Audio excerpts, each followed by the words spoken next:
Just had to get one more representation in there, didn't you?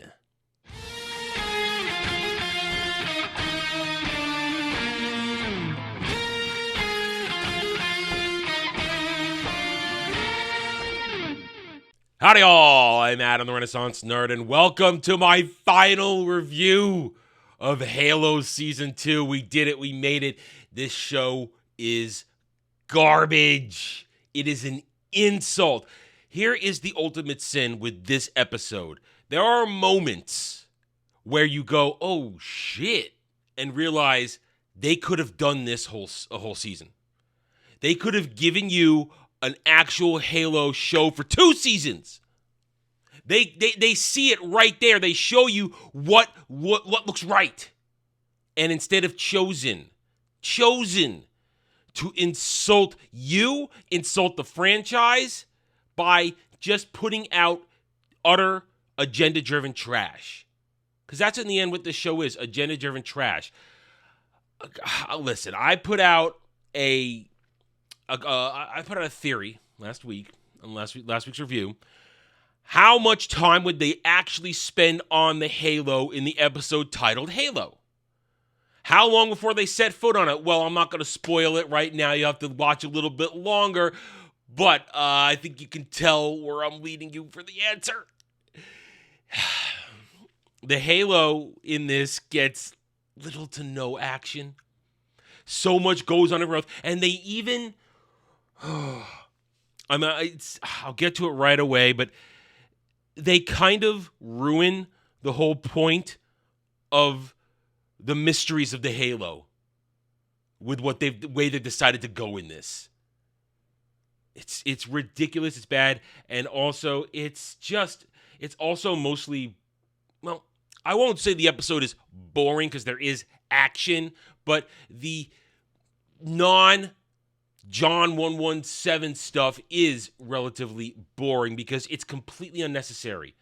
Of course, now you get to this point and realize, oh, they did all these meandering storylines so they could do this one thing in the final episode, removing its importance from the Halo. I'm going to get to it in a second when we jump to the first segment of the review, but this show is, as I said, an insult.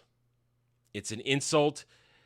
And it's sad because with this particular episode, as I said, you can see that they could have given you something good. And that's the real rub in this all. Anyway, enough beating around the bush. Let's get to it. Halo Season 2, Episode 8. Ooh, shame on you, Paramount. Shame on you. What the hell happened down there? Death, but not yours. What is that thing? Why is it here? I'm afraid you'll have to be more specific. This facility is vast, unknowable, except by me, of course. Last week, I had the luxury of chopping up the episode's review into different quick little segments because none of the plots really intersected. This week, unfortunately, that luxury is not available to me because they are all tied together because of the opening events of the episode. Therefore, bear with me. We'll get through this as quickly and seamlessly as possible. We begin in medias res. That's right. They're lazy. They use some in medias res. Clearly, this is John after the events of the episode. Obviously. And by the time you get to the final shot of the episode, it's even farther down next possible season 3, which has not been confirmed yet. I don't like in medias res. I think it's lazy storytelling. I think it's cheap. I think it's annoying. I think it removes any sense of danger, any sense of tension in a story. Now, of course, one could say, well, Adam, of course, the Master Chief is going to survive. Doesn't matter. It still removes tension, especially that final frame shows you that if they do season 3, as I just said, they're going to have this happen even before the starting events of that season. It's terrible. It's stupid, but let's get to it. We start in medias res with John talking to somebody. Spoiler, because it's goddamn obvious to anybody that understands Halo, he's talking to Guilty Spark 343. It's not revealed to the final frame, but doesn't matter. We're discussing, what did he see down there? What did he see? Oh, obviously he saw the flood. And Guilty Spark's going to basically taunt him about knowledge and this and that. It's really stupid, especially considering what they're about to do in this episode. We now cut to the present.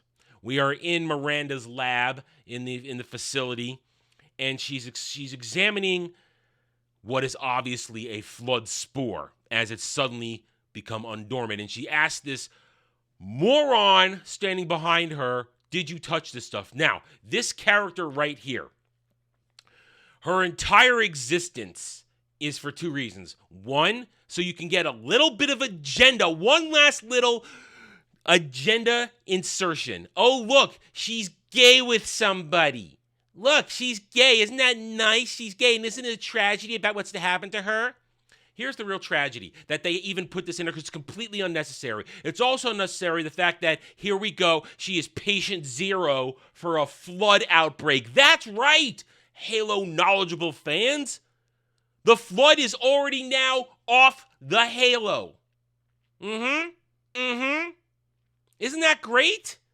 What's the point of the Halo now? What's the point of solving the mysteries of the Halo of Master Chief, delving deep in there, if the flood is already out of containment? Because guess what? That little thing that Miranda found last week, it was a biological sample that held the flood. And she opened it up, and the idiot behind her messed around with it and is now patient zero. She's the carrier, and she starts to spread it. It goes all the way to the point of her turning into a flood zombie where she freaks out and attacks somebody and obviously is about to continue spreading it. Here is the bad storytelling and cowardice storytelling. They had the need to show you that she had the girlfriend. Wouldn't it have been, they could have salvaged that and made me go, oh, okay, I'm okay with this. If they had her murder her girlfriend as she becomes a flood. Nope, sorry, it was just there to show you that she's McGay. That's it. That's it. There's no actual reason for it except for more representation, more inclusion. No, let's not tell a story because that just shows you these people don't understand good storytelling. They just put it out there and think, oh, look, you can see yourself because this tiny little Whammons is gay. Have her kill. Have the first person she kills as a flood zombie the person she cares about the most. Wouldn't that have been really, really cool? Wouldn't that have been engaging and drew you in and made you go, oh, man, that sucks. Instead, I'm just sitting there going like this. Wow, I'm surprised she's turning into a flood. Oh, she's going to kill this rando other scientist dude in the room. That he was just asking her, oh, what's going on? What's going on? It's stupid. And it's weak. And they're cowards for not doing it. We now move on to the next little battle sequence beginning out in space. Kai and her foe Spartans are getting ready to do their, I guess, space drop assault, fly at the ship and get on there. Hit my microphone. Needless to say, it goes to shit. They get blowed up before they even get there. Only a handful of them make it to the ship. Kai's about to get on there, and she's saying, okay, let's go. We got to get the mission. It's also really made annoying because you keep jumping back and forth to Girl Boss in Training Perez with just her Iron Man eye point of view and the shaky camera flying around. It's really edited like shit. It's really annoying, and you're just wishing with all the power in your nerd heart that this ends so we can move on. Well, we do move on because now we're back on the planet. Here's Quan and Soren. Soren, we find out that while he was beating up dudes after his wife and child backed away from him in horror. Meanwhile, Quan's saying, we have to leave. He says, no, we have to go get my family. And that's a good thing. He needs to go get his family. Why they ran away from him in the first place is stupid. They should have just stayed right there. They would have all been together. But no, you need a reason for Soren and Quan to go into the now flood-infested facility. In the flood-infested facility, we now find Wifey and Kid in a cell with Moly Moly Neckman on the opposite side talking about, hey, why are you here? It's this really lame thing where the kid's going, why are you here? Right? It's a lot of useless exchange merely to get to the fact that, look, Flood Lady, Flood Patient Zero is in the cells with them, and she is slowly transforming. At one point, you see a fully evolved flood spore crawl out of her mouth. It's stupid. because the flood is here. The flood's here, everybody. The flood is here. Moving on again, battle is raging in space. Kai and her foe Spartans are having a lot of problems getting to the control room. About only 3, maybe 4 or 5 of them survive. They're running out of ammo. They reach the central chamber, the command chamber, and discover that, what are we going to do? Because now we're all hurt. Oh, lo and behold, the fleet arrives. Yet as the fleet arrives and they're asking for help, here the ship that's going to actually resupply them with support gets blasted out of the sky. Oh no, what are we going to do? Well, let's cut to the Master Chief, John 117. I'm going to call him that because in this episode, he actually is Master Chief in this episode. It took 8 episodes, but we get the Master Chief finally. Master Chief is busy having a back and forth with Admiral Girlboss at CIC, who is telling him to get to the Halo. Go to the Halo. The mission is the Halo. Don't help everybody else. He criticizes her of deciding who lives and dies, and then he starts having flashbacks as he hears that people are dying with Kai's assault force, and he suddenly flashes back to him and Girlboss and Training Perez talking about flipping the coin, forcing your destiny. Your will is this. You make it happen, blah, blah, blah, and he flips the coin to decide what he's going to do. And then suddenly, boom, John finally puts on his helmet and he's Master Chief. He's going to go to work. He's going to go to work because it's goddamn obvious what he's going to do. There's no surprise here. There's no, oh my God, what's he going to do? No, he's going to go save them. Meanwhile, back on McKee Girlboss Covenant ship, she has a quick little powwow with Cortana, who's trying to tell her, well, our ship isn't going to make it to the Halo. We're about to crash. McKee says, yes, I know. I'm seeing this right now. I'm so close. You think I'm going to stop here? Cortana says, no, we should just get on a pod and go away. McKee says, no, you can't come with me because you're loyal to the Master Chief. You're not loyal to me. You're not loyal to my prophecy, my cause, my purpose. So I'm going to destroy you. She smashes Cortana's storage device. Of course, Cortana's not dead. It's Cortana. She's not stupid enough to have herself rooted in the little thing. And McKee and Arbiter get on a pod and they head to the Halo. We see that in a couple minutes. Anywho. Now, Kai and her squad are getting destroyed. They're out of ammo. Girlboss in training Perez is wounded. She can't fight anymore. Everybody but Failure Girlboss is dead. Kai's about to take the spike, knowing exactly what it's going to do. It's going to cause a chain reaction to destroy everything. But then suddenly, she hears a commotion in the hallway because the attacks stop. And what does she see? The Master Chief has arrived, and here is the ultimate sin of this series. This right here. Let's take a look.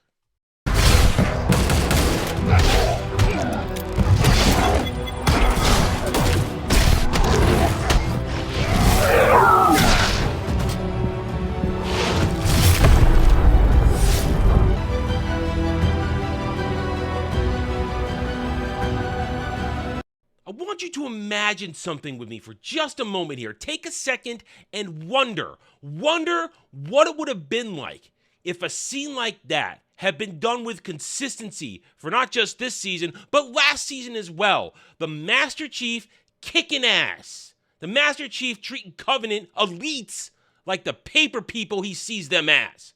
Imagine if we had gotten a real story of the Master Chief on the Halo fighting through impossible odds like that. That was an impossible odds moment. Him landing on that sheep, cutting through the elites, the squads that had just eviscerated, demolished Kai and her fake Spartans. Imagine that. But no, we haven't. That is why I call this moment the sin of this episode, and frankly, it's the sin of this series.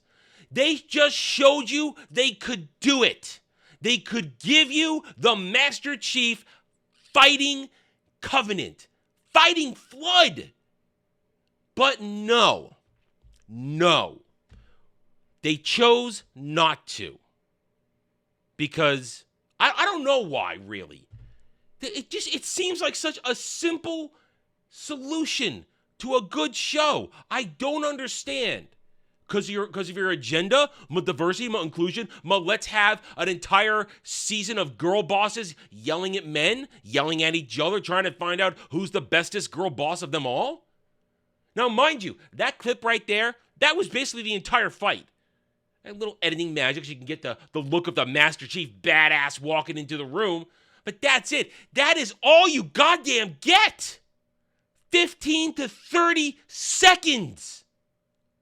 That's all they give you. And they know they can do it, but they choose not to. In favor of pointless characters, pointless plots, just so they can butcher a story for agenda purposes. Let's get back to it now.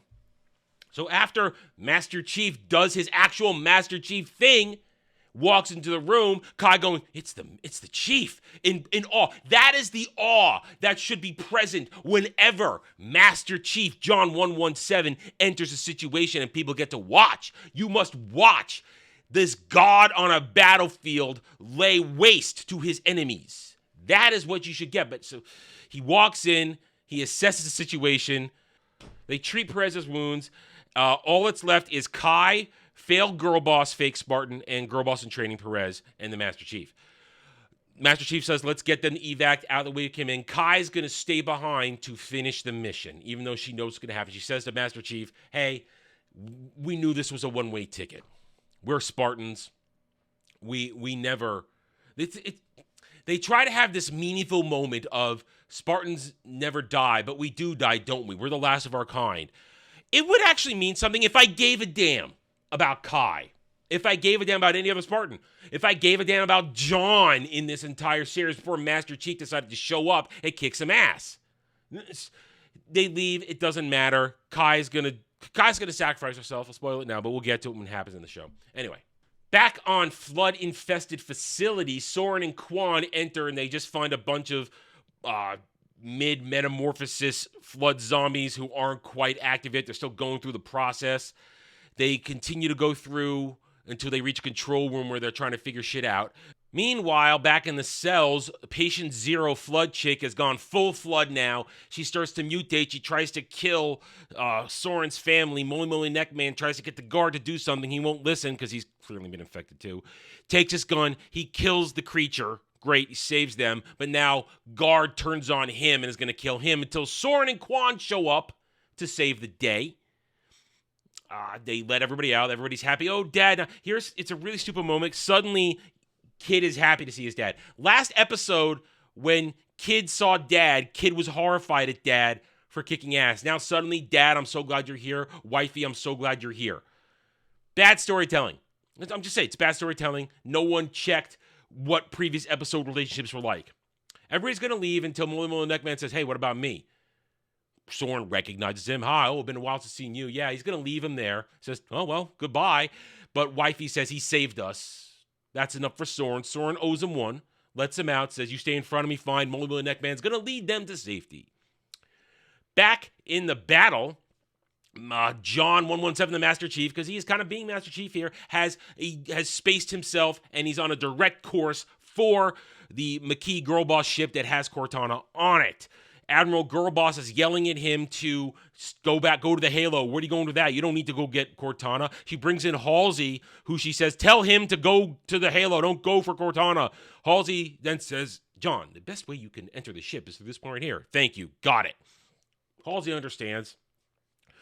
We get a cut to Guilty Spark interrogating John in the future. Why did you go after that? Your job's to protect humanity. I had to do the job. I had to protect everything. Why?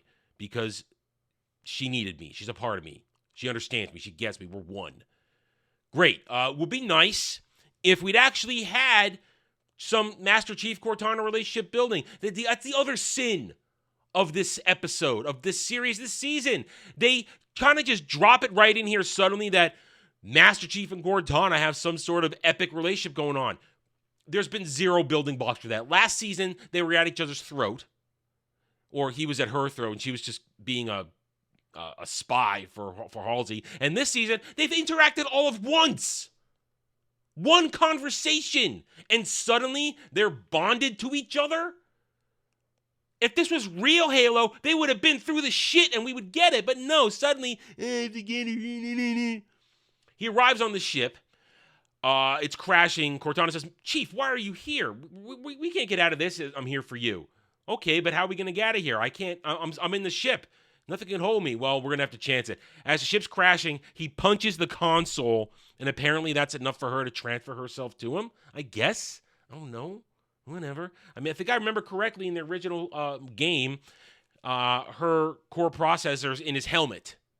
Not just sucking her in through the hand. I don't know. They're going to crash, and that's kind of it. That's kind of it. All right, moving on, because now I asked you this at the beginning of the episode. How long did it take for us to actually get to the Halo in the episode titled Halo? Well, after this clip, I'll tell you.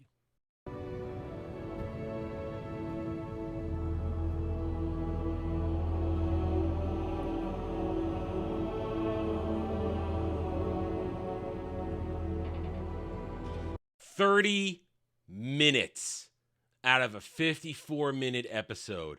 That is how long it took for them to set foot on the Halo. It boggles my mind. They don't want to give fans what they deserve. A Halo show. Right.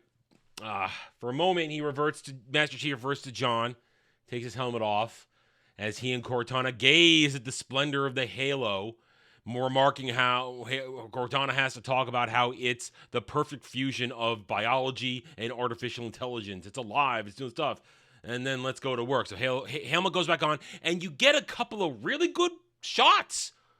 Imagine if we had had an entire season, 2 seasons, of the Master Chief on the Halo looking like this. Walking, talking, kicking ass. Of course, there's no ass to kick. Because one, the contained flood in this point in the story hasn't been released on the Halo yet, and there's no Covenant. Because the battle's won. They're about to be won in space. Okay? Because we wake up with Perez. Girl boss Perez wakes up and is wondering what's going on here. She sees the failed girl boss in training, and she goes to the window to see Kai getting ready to pilot the ship that she was on into the capital ship into the command ship of the Covenant fleet. Clearly, Kai decided not to use the spike. She's going to take the ship. She's going to ram it into the other ship. And she has a good line there. This is going to hurt. Because Kai's doing the ultimate sacrifice. She's taking herself out. Now, of course, we're going to see her body later on. How does she survive an explosion like that? I don't know. Whatever. Boom! The battle is over. Without their command ship and all that kind of stuff, the Covenant apparently lose the ability to fight, and the UNSC forces take control. Everybody's cheering, yay, yay, yay. Only problem is now their celebration has ended abruptly as the multiple gestating flood zombies suddenly spring to action in the command room and start killing everybody and start converting. And Halsey is pinned down by one of them. You can see the flood thing coming down there. Halsey manages to get away because somebody shoots it off her. Then she closes the door, lets nobody else escape, and we get a shot of Admiral Girlboss getting swarmed, which is great, fine. She deserves that fate. But I guess they think, oh, look, she's a bad guy. She gets what she deserves. How about you never should have had her character in the first place? How about not making me suffer 2 seasons of this horrible bitch of a woman? How about that? We didn't need her. She served no purpose. Oh, but Adam, she was the face of the what else it called? I don't know what it's called anymore. She was the face of the bad guys in Earth, on the Earth forces. I don't care. She's a horrible character. Halsey escapes and is going to go hook up with Miranda. We're going to get that in a minute. Now, here is sin number 3. We've covered the first 2 sins of this series. Sin 1, they didn't give us what we deserved of Master Chief and Cortana. Or that's sin 1 and 2 combined. Sin number 3 is Quan Ha. Quan fucking Ha. Girl Boss in Training Season 1, full-on Girl Boss Season 2. Girl who is the key to everything. As Team Soren is trying to now escape the flood-infested facility, Quan at one point gets separated and surrounded. Point is, the flood won't attack her. They all stop suddenly. And she has a spiritual vision of hippie bitch from the first episode of the season telling her, you are us, we are you. Oh, she's all the Jedi in one, apparently. We are us, we are you. We were the guardians, the protectors, and the Flood want you, but they need you to submit. Apparently, Quan Ha is the key to stopping the Flood. Apparently, something in her genetic makeup, what we're gathering here, is key. So she is literally the key to stopping the Flood, according to these idiots who wrote this show, but the Flood need her to submit to them, which is why they won't simply consume her.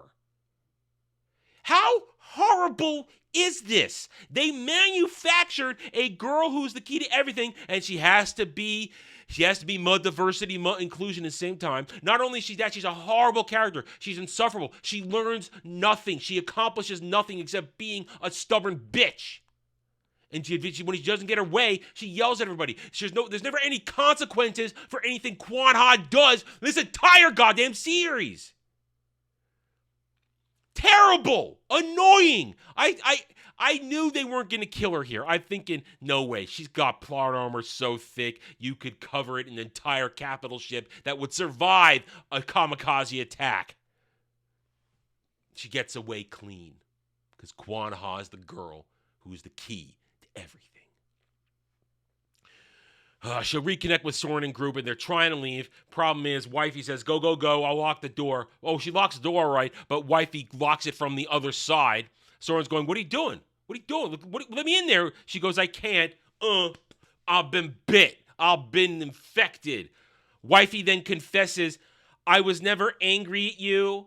You were always the right man to raise your son. You're a good father. Make him like you. Make him strong. I know it's supposed to be the turnaround from last episode where she yelled at him about wanting to make their son a strong warrior, a strong fighter, a strong man, but it's just done so poorly that I don't care. I might care more if I still wanted her to be my future wife, but not anymore because I'm done with her. Let her be Flood. Let her be consumed.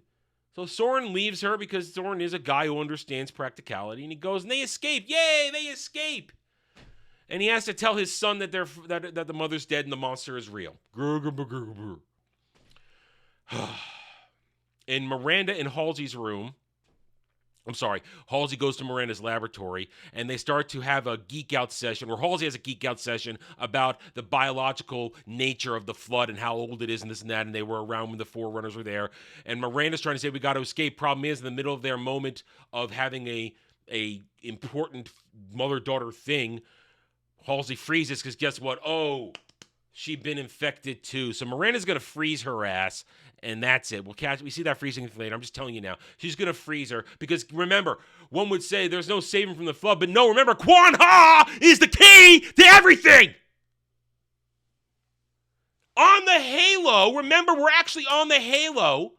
Master Chief's been walking along looking all badass. Of course, there's no actual Covenant on Halo, so Master Chief doesn't get to do Master Chief shit and fight through waves of Covenant to get to the first structure where he's going to get inside and learn the mysteries of the Halo. But it doesn't matter because the mysteries of the Halo have been revealed by Quan Ha already talking about the goddamn Flood. So there is no mystery of the Halo. Now it's just, whether or not they're going to make the Halo work for Master Chief or for Makee. I'll get to that in a second. Master Chief arrives, Makee and stupid Arbiter, who thank God Keith David isn't voicing. That would be a true insult if they had Keith David voicing this bullshit excuse for the Arbiter. They get there. There's going to be a fight between the Arbiter and the Master Chief. It's going to be a fight. It's going to be a shaky cam, digital CGI crap fight. That's what it's going to be.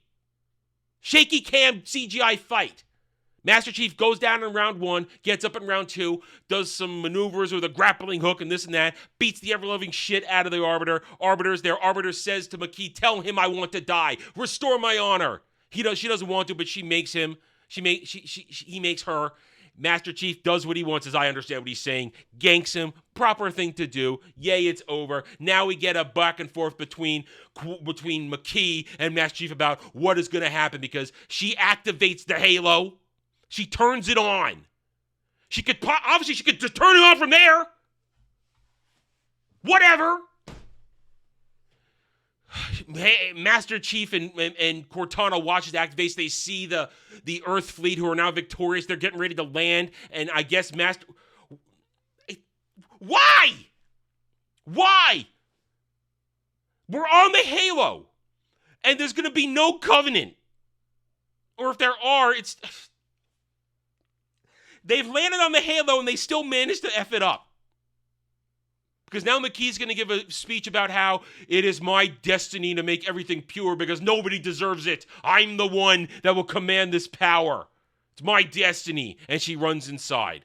And then Master Chief's going to give chase. And then we cut to the interrogation that is clearly past this point in season 3, if it happens, where Master Chief's going to go into the depths of the Halo. Because he's talking about, as we saw earlier, what did you find down there? Guilty Spark is basically going to lecture him about, I don't trust you because McKee told me not to trust you, but you're going to have a chance to earn my trust. I'm going to be watching as you encounter, doesn't say the Flood, but you now get to go for the Flood. The Flood's been waiting for you. It's been waiting for you. It's woke up because you were here, and you're here because it woke up, and it wants to meet you in the dark down there. I'll be watching. And then he flies off while Master Chief was giving this explanation also about how I took back this armor. This armor is mine. They took it from me. It has meaning for those who died in sacrifice. Blah, blah, blah. Schmaltzy bullshit because it's crap. And here's the ultimate insult. If we get a season 3, and God, I both hope. I hope I don't. I'm not having fun with this anymore. It's crap. It's stupid. If we get a season 3 and we're on the Halo for whatever amount of time we're on the Halo, he puts his helmet on, but the visor is broken. This is a double-barrel FU to everybody that complained about the helmet, which said, why can't we just get Master Chief in his helmet and his armor kicking ass? Oh, look, you'll get it in season 3, but you're going to see him underneath the helmet the whole time. I hate this show. I hope it gets canceled. Let's wrap this up. It's been down there all this time, waiting to meet you in the dark. I'll be watching. I really hope this show gets canceled. It doesn't deserve to continue. It has no purpose other than to shit all over the Halo franchise. I've talked about it in this review. I'll reiterate the sins. Sin 1. Not having the Master Chief be the Master Chief, keeping him in his helmet, keeping him in his armor, fighting Covenant, learning the mysteries of the Halo. They showed you they could have done that. They showed you what it looked like, what it could look like. Minus, of course, bad shaky cam CGI crap. Sin number 2, no Master Chief and Cortana. They showed you this season for one episode what it would be like if Master Chief and Cortana were the team they were always meant to be. Sin number 2, they could have done it, but they chose not to. Sin number 3, Quan Ha. Girl who's key to everything, girl who is clearly the key to solving the Flood, to crippling the Flood's ability to infect people. If she's a cure, she's the key to everything, because the Flood is unstoppable. That's the whole reason the Halo exists, to wipe out the Flood every time it breaks containment and start over again with life. But we already seem to know that. We've seen it. It's been ruined. There's no mystery. Oh, it's a mystery for John 117 Master Chief. No, it doesn't matter. It's bullshit. The show was a travesty from the moment it was conceived when they decided to do the Silver Timeline. And here and now in Season 2, Episode 8, it continues to be an abomination from beginning to end. There is nothing good in Halo Season 2. Except my ranting and raving for your entertainment. And I hope you have enjoyed my breaking down, trying to make this travesty a little fun for you, maybe even for me a little bit. I hope you have. If you have, hit the like button, subscribe to this channel, and stay tuned for more reviews of shows that may be good and will also likely be horrible. Because that's the job. I do it because you don't have to. Thank you all for joining me this season. Take it easy. I'll see you next time. Thanks for watching, everybody. If you'd like to reach out to me, please email me at therarenerd@gmail.com for all channel business purposes. I am on Twitter now. mostly for promotion and sharing of videos, maybe a little shit stirring here and there, who knows, at the Ren Nerd. You can also find me at the Geeks and Gamers forums under @ROAS, and you can see me on Rumble and Odyssey under the Renaissance Nerd. Thanks again for watching. Take it easy.